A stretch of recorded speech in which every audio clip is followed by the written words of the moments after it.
Hi, everybody. Welcome to my homestead. Welcome to my channel. My name is Jared. If you haven't already, please make sure to subscribe. So I had a really interesting thought today that has to do with this scripture. This is Doctrine and Covenants 130, verses 14 through 17. And a lot of you are already familiar with this. If you're new to the church, maybe not so much. But it's a really, really interesting thing that the Lord said to Joseph Smith about his age and when the second coming was going to happen.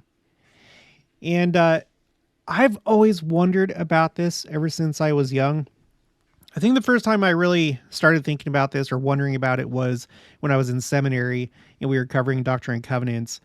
And this just always stuck out. And I've never been able to really resolve it in my mind. And what I'm about to present is not doctrine. It's just an idea. It's just an observation. But we're going to talk about this and how this may not only apply to Joseph Smith. And I'll explain why that could be in just a minute. So let's read it first. I was once praying very earnestly to know the time of the coming of the Son of Man, when I heard a voice repeat the following: Joseph, my son, if thou livest until thou art 85 years old, thou shalt see the face of the Son of Man. Therefore, let this suffice, and trouble me no more on this matter.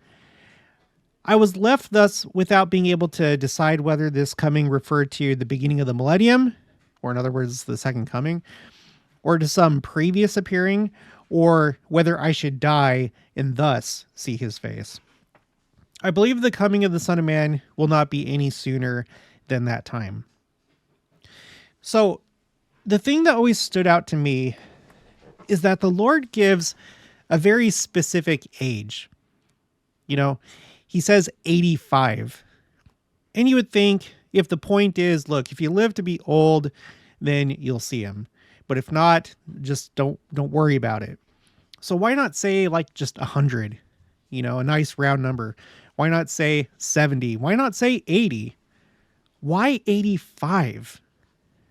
And so the thought that I had as I was thinking about our current first presidency and others is that maybe this is not just for Joseph Smith.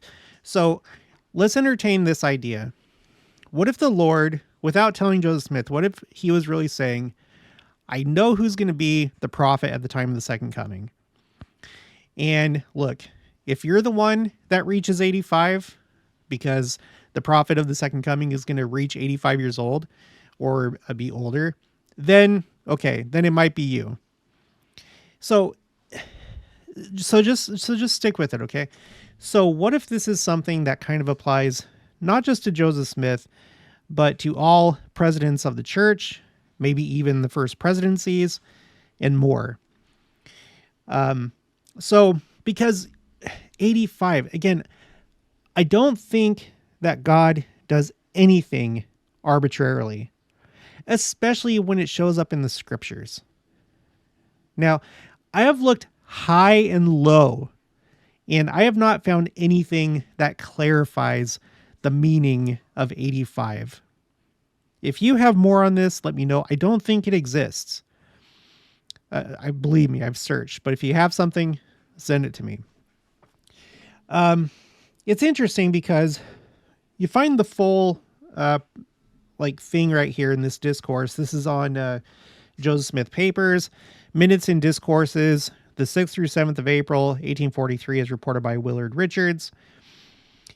And he says, were I going to prophesy, I would prophesy the end will not come in 1844 or 5 or 6 or 40 years. There are those of the rising generation who shall not taste death till Christ come. And then he says this part that we just read. And then later, I suppose it was Willard Richards that wrote this after he said this. He writes, 48 years hence, or about 1890. That's when Joseph Smith would turn, that's when he would turn 85 years old. He was born in 1805. Okay. And I've come across this before in oh gosh, I don't know if it was Conference Report or church magazines, newspapers at the time. There was a lot of excitement about 1890. There were members of the church that, would read this section of the Doctrine and Covenants and think, oh, well, we're here. Like, yes, he passed away, but is this still a date to look forward to, 1890? And it turns out, no. Now, I realize what it says here. Joseph Smith himself says, I don't know if this is talking about the second coming. I don't know if it's talking about a previous appearance. Who knows? Adamondiaman or just some unknown appearance that's supposed to happen in the temple, or who knows? He says that he doesn't know. So let's take that into account, but let's move forward. So what I did is I searched the Scripture Citation Index, which allows you to search all the scriptures. I searched for 85. The only time that it shows up, this number, is in this section. Unless it's said like in a different way, like 80 and 5. I didn't go that deep into it. I did search for, I guess I did. I also searched for just the word 80. Sorry. So maybe if it says something like 4 score. I didn't search for that. But anyway, I looked for 80 and I looked for any other way that this might be said. And it does come up in an interesting place. Like all these other things here, not really. In the Book of Mormon and Helaman, it talks about the 85th year, but I didn't see anything too special about that. It was just like, oh, the 83rd year and the 84th year and then the 85th year. But at the end of the Book of Mormon, this is just kind of a side note, by the way.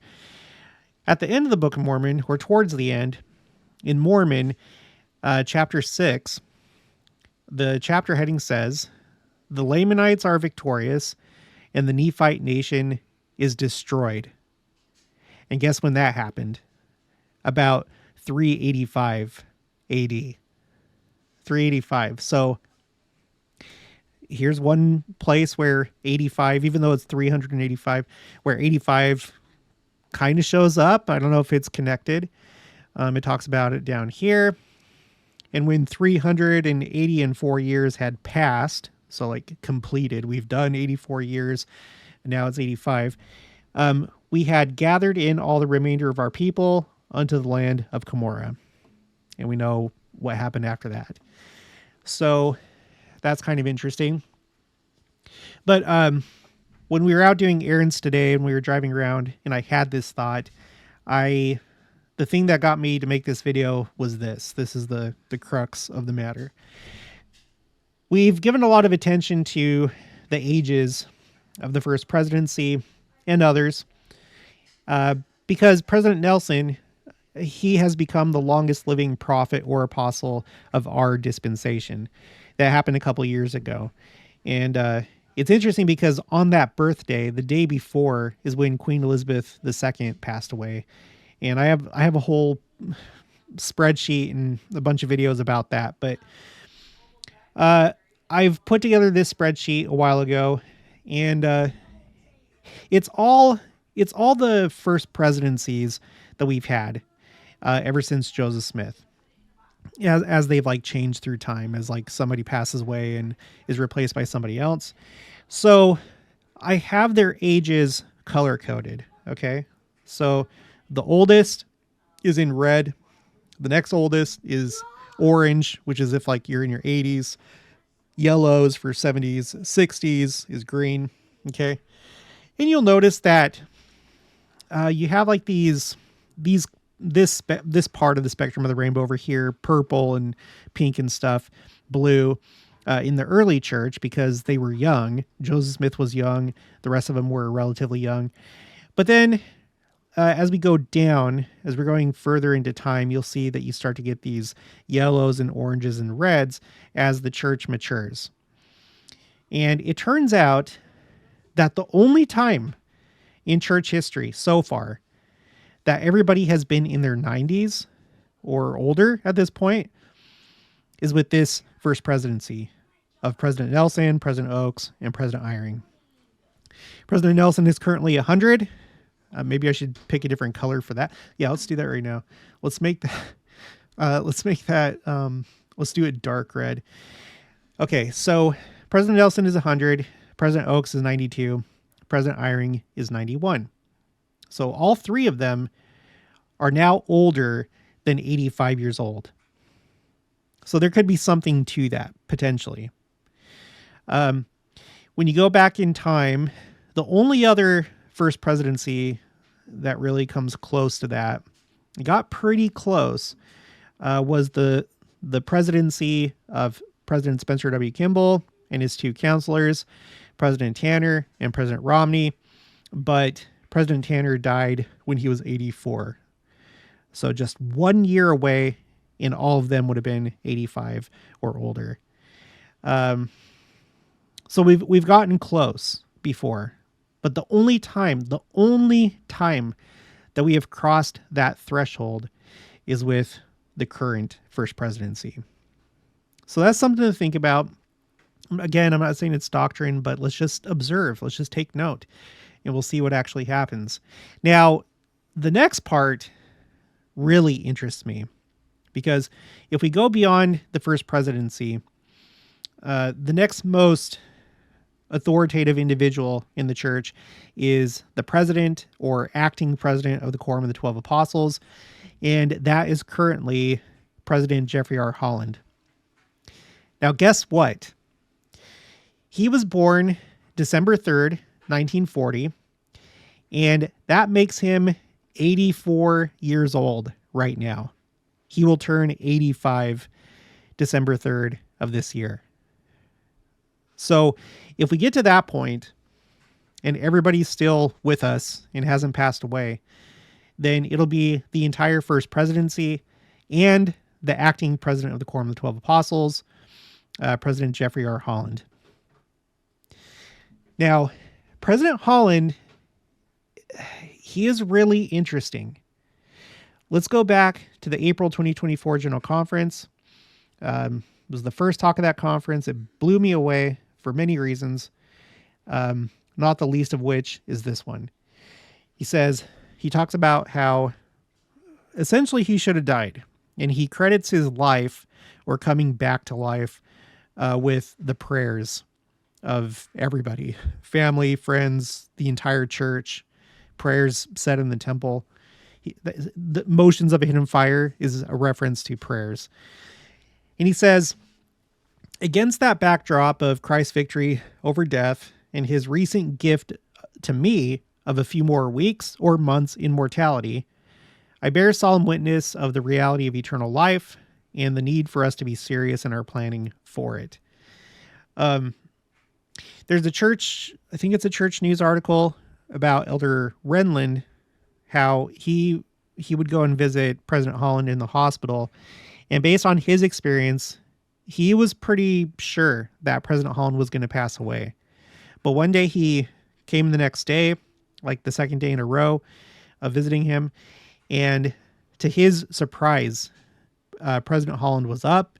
He was looking healthy. He was asking for breakfast. He was walking around. And he said it was a miracle. Elder Renlund said it was a miracle.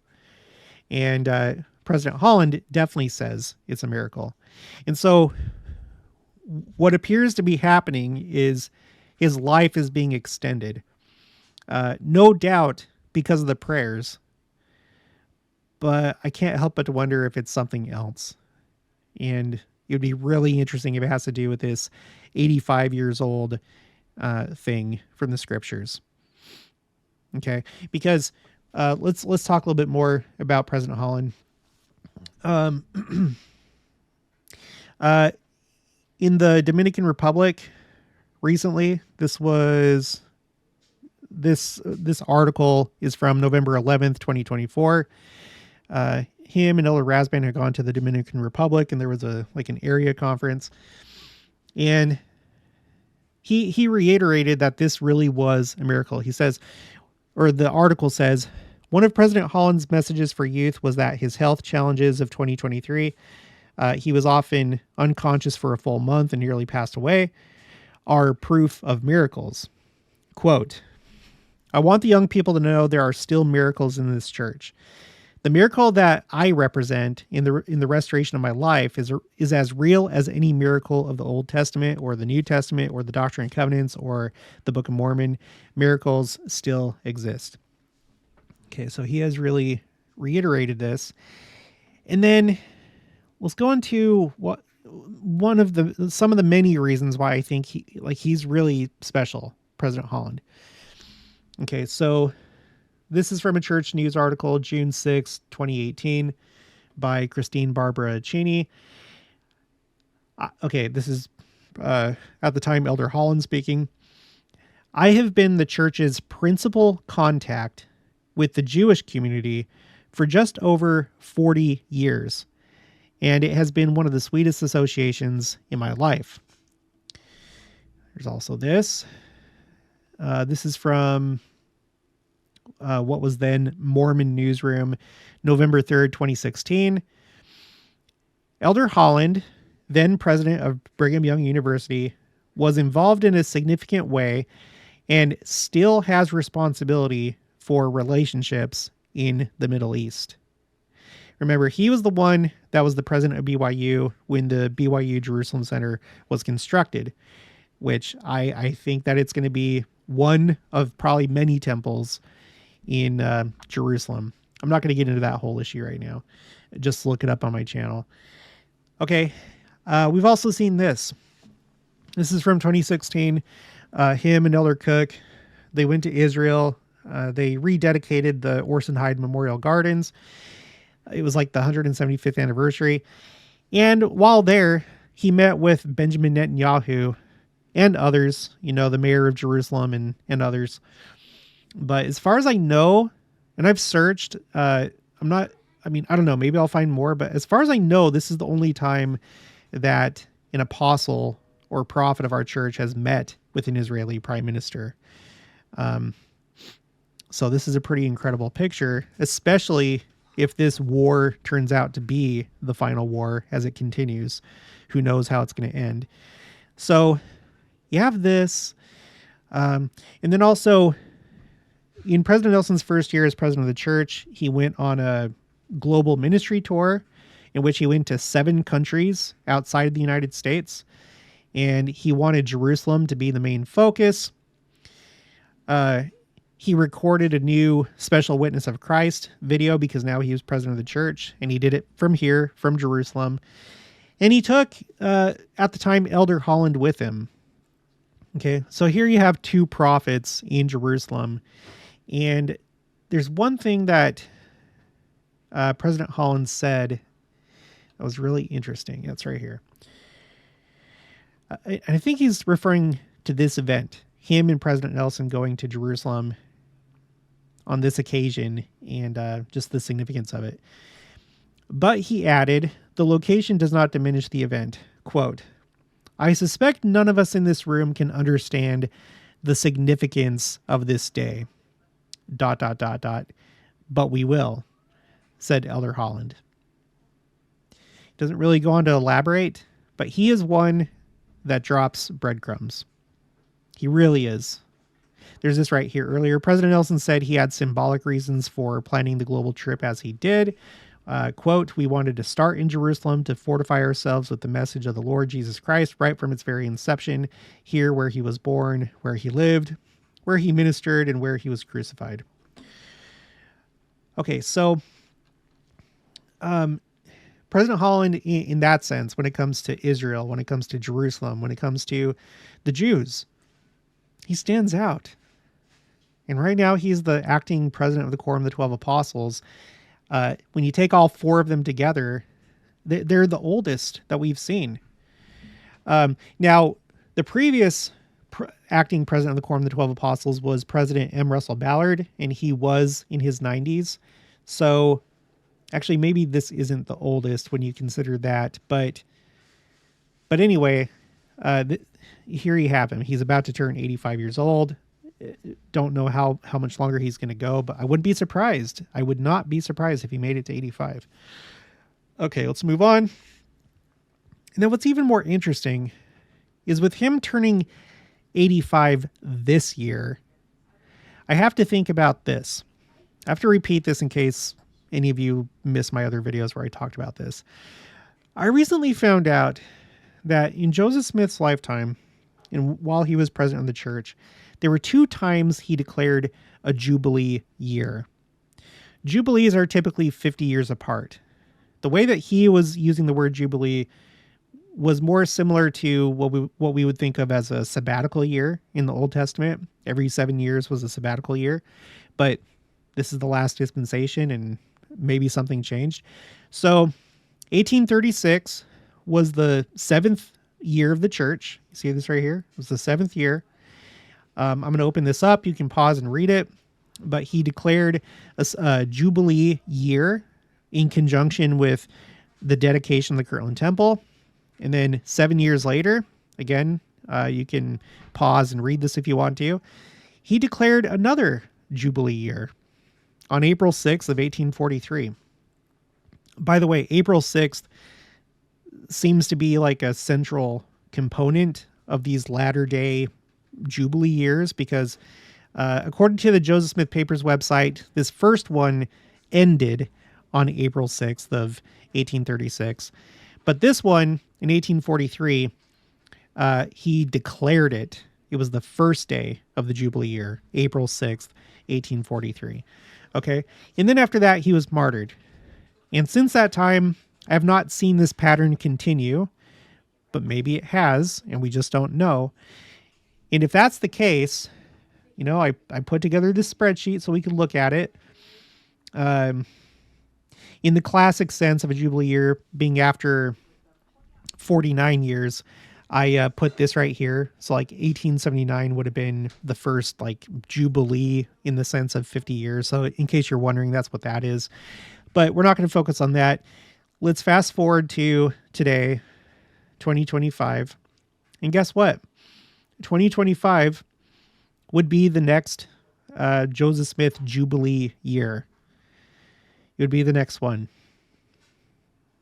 This is the year that President Nelson is 100 years old. This is the year that he hits his 7-year anniversary. This is the year after the 2024 eclipse. The last Jubilee year was the year after the 2017 Great American Eclipse.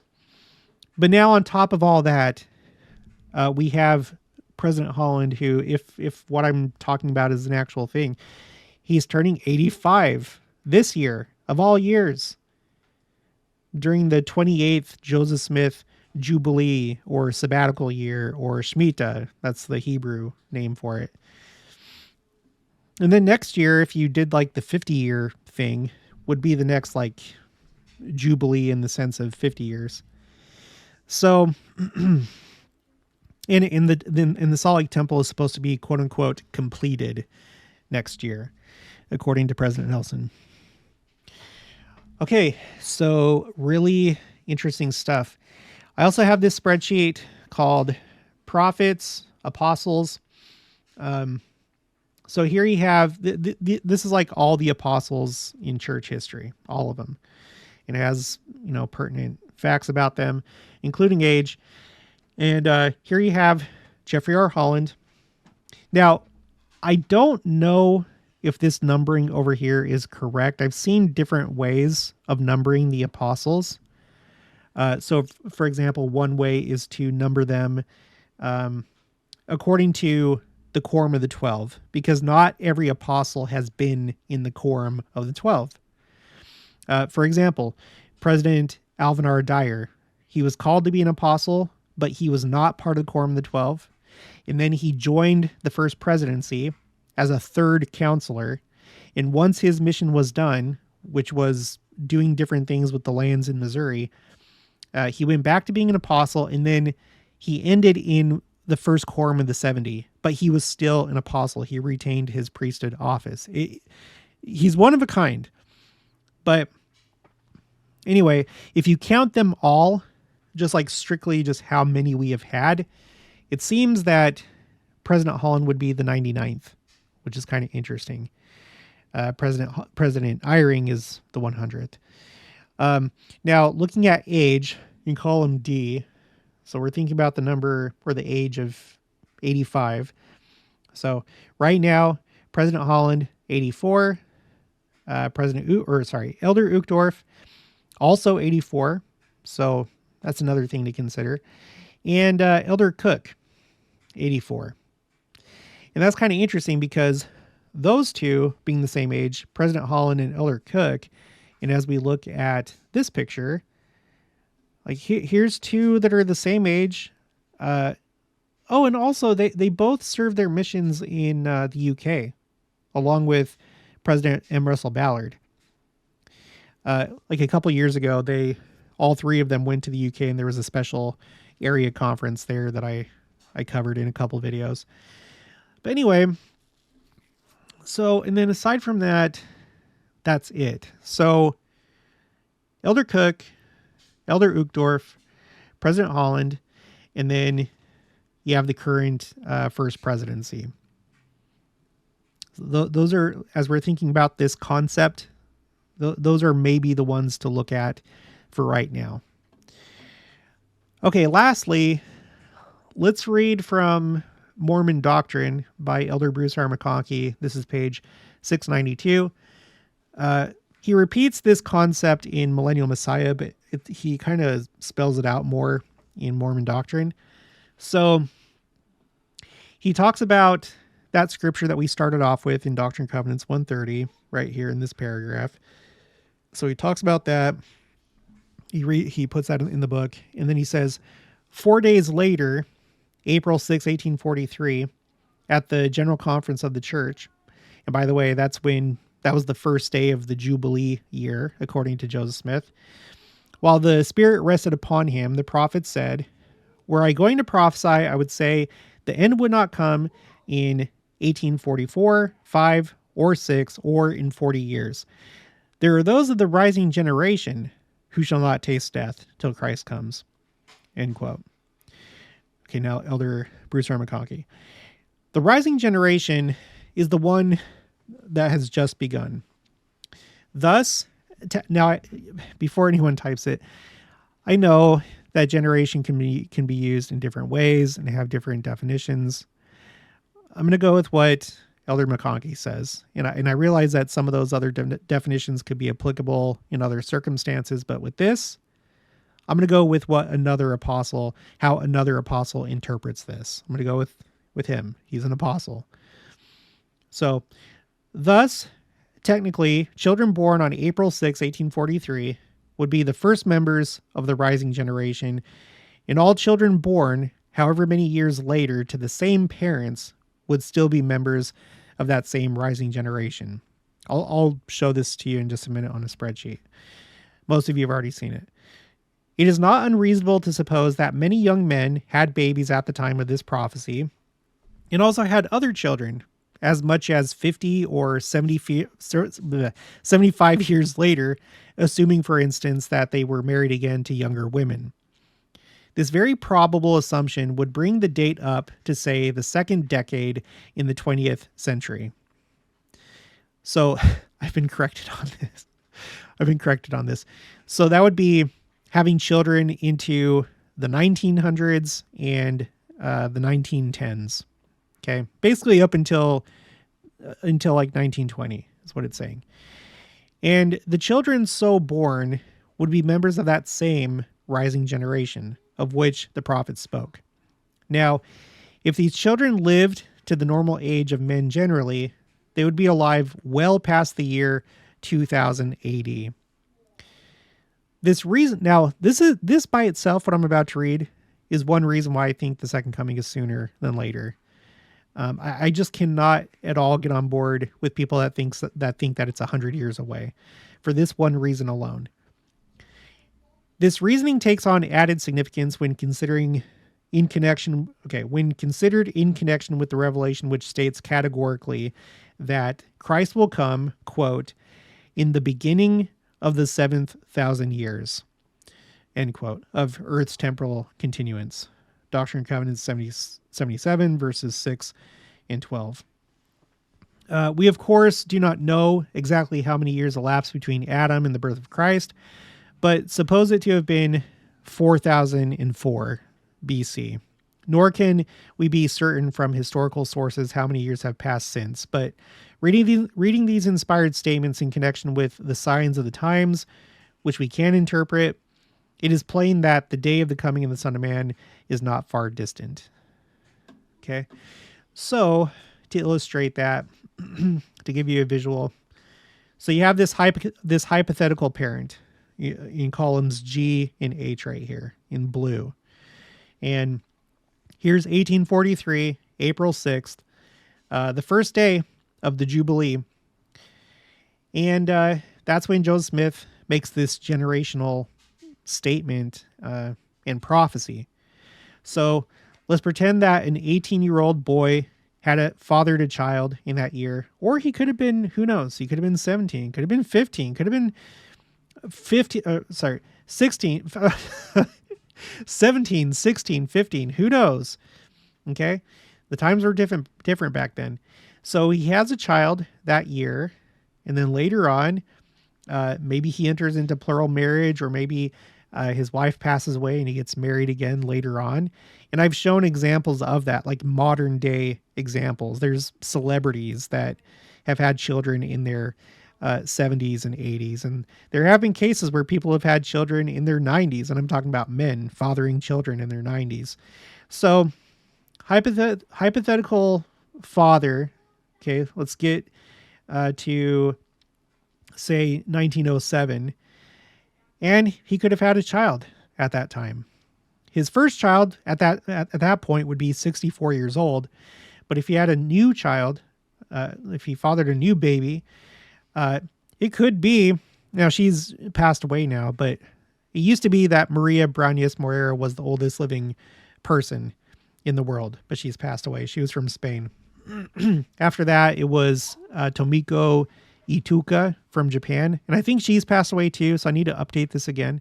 But you can see that this parent in their 80s could have been the father of one of these two women. And we don't know everybody that's out there. So it's not like our records are complete. Who knows how many there are. But what's interesting is that if you go up a little bit more and you get into his 90s, in fact, his 90, when he was 99 years old, if he had a child then, that child would be the same age as President Nelson. Pretend that this guy was actually 17 or 16 or 15, then he would have been more like in his mid 90s at the time that President Nelson was born. And I think that that's kind of interesting. I think that even though President Nelson's parents wouldn't qualify for this like strict definition that Elder Bruce R. McConkie is talking about, it seems like he's part of that generation, even though not like directly. Okay. So I think that's one reason to see his age as significant. Okay. So there's that. And now President Nelson is 100 years old. And, yeah, so there's all that. Okay, and I think that's all that I have. So, again, I guess I just want to leave it on this. Let me know, what your ideas are, or if you have additional information. But why pick this just random number of 85? It'd just be more. If the Lord didn't want you to like really focus on it, he just like probably put out a number. Like if you live to be 100 years old, that's just like a, nobody would really question that, but it feels like saying 85 takes thought. Like there's some kind of intention that's not revealed. And it may not be what we're talking about right now, this idea of our current first presidency and also President Holland, but it could be. We'll just have to wait and see. Okay, that's going to be it for this one. So if you haven't already, please make sure to subscribe. Like this video if you liked it. Leave your thoughts and opinions down in the comments below. Also make sure to share it, and I'll talk to you guys later.